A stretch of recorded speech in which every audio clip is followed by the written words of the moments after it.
Carl from Bradford, Maine asks, why are there so many different choices of fishing lures?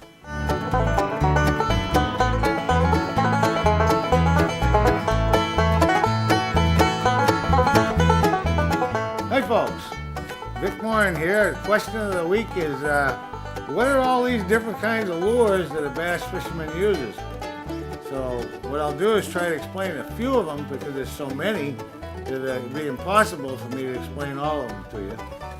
We'll start right off. This is an old-fashioned one right here. Basically what it is a jointed propeller, and it's good for trolling. We've added a little skirt to the back of it, and also you'll notice I put some suspend dots, which are weights. They're weighted to make the lure go deep, run deeper. The action, it wobbles back and forth, and it's really an old traditional top fish catching lure. The next lure we have is called a rattle trap, and what that is of course it rattles. And what it is has a treble hook on each end, and you run it around 2-3 feet below the water, and you catch a lot of fish. I've won quite a few tournaments with rattle traps right during the post spawn, and it's one of my favorite lures.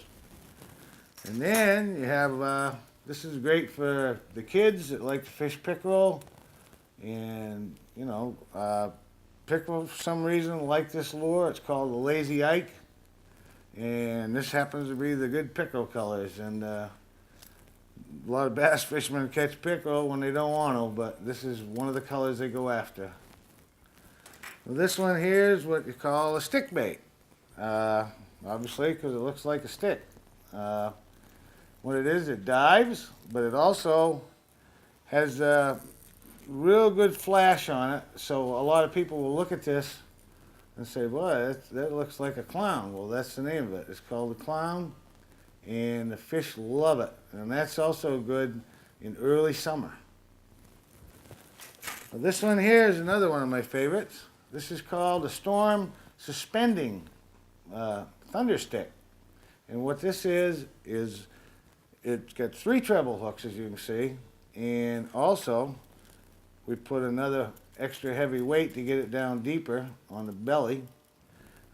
This is different than the rest of those lures because when you put a steady crank on it and you're reeling in, it'll stay at the level you want it to, and if you want a little deeper, that's why you put a suspend dot on the bottom.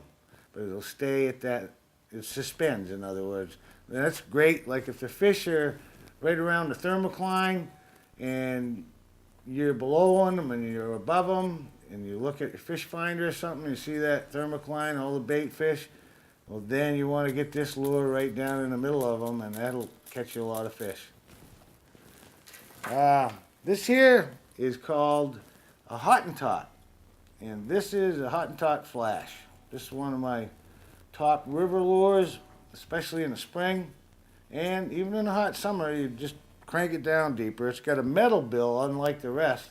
The rest are all plastic, but this is a metal bill, and you can actually get it down and get it digging in the rocks in the bottom of the river, and you hear it hitting the rocks. You can feel it in your rod, and this is a fish catcher and a half here too.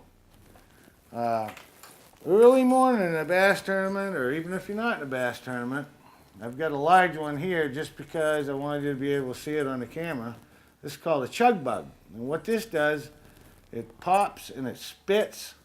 And what you do is you jerk it. You take your rod and you jerk, jerk, jerk. And it'll actually spit water out of the front of this. The water goes right up there and right up in the air.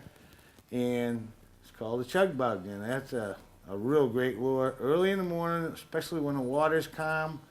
A lot of bass fishermen in tournaments have won tournaments early in the morning, 7 to quarter to 8 on a calm morning, and they take and use these here, this type of lure. Another one that's very similar to the chug bug is this Dalton Special, which is it's got a prop on the back, and as you can see, it's got one treble hook.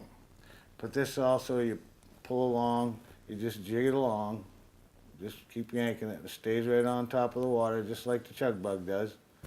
And for this week, that's probably enough because I've got probably a couple hundred here. I've never counted them. And so,